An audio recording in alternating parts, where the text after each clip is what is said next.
ఈ నగరంలో ప్రయాణికుడు మొదలైతే సిగ్నల్స్ దగ్గర ఆగే వ్యవస్థను తగ్గించాలి.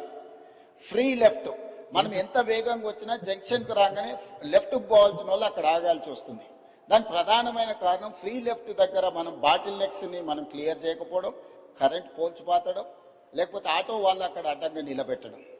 ఈరోజు ట్రాఫిక్ పోలీసులకు కానీ ఆపరేషన్ రోప్ అని పెట్టినాం. ఫుట్పాత్లు ఆక్రమించుకున్న అన్ని తొలగిస్తున్నాం.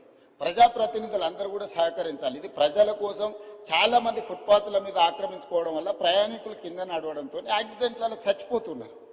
అది ప్రయాణికుడు తప్పు కాదు. ఫుట్పాత్లు ఆక్రమించుకోవడం వల్ల ఫుట్పాత్ల మీద నడవడానికి ఎవరికి అవకాశం లేకపోవడం వల్ల వాళ్ళు రోడ్డు మీద నడుస్తున్నారు. రోడ్డు మీద నడిస్తే వేగంగా వస్తున్న వాహనాలు గుద్దడంతో ఈరోజు ప్రాణాలు పోతున్నాయి.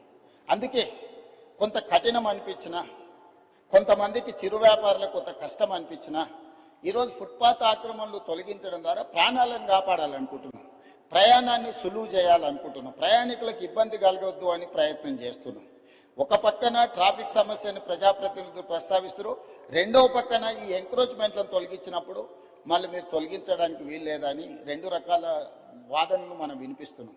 ఇది సమస్యకు పరిష్కారం కాదు అధ్యక్ష. ఇప్పుడు ఫుట్పాత్ల మీద చిరు వ్యాపారులు ఉంటే వాళ్ళకు ఒక ప్లేస్ కేటాయిద్దాం. ఎక్కడైతే వాళ్ళు వ్యాపారాలు పెట్టుకోవడానికి అవకాశం ఉందో, చిన్న చిన్న వ్యాపారాలు పెట్టుకోవడానికి ఎక్కడైనా ప్రభుత్వ భూములు ఉంటే వీళ్ళని తీసుకెళ్ళి అక్కడ పెడదాం. ప్రజలకు కూడా, కొనుగోలుదారులకు కూడా సౌకర్యంగా ఉంటుంది అధ్యక్ష.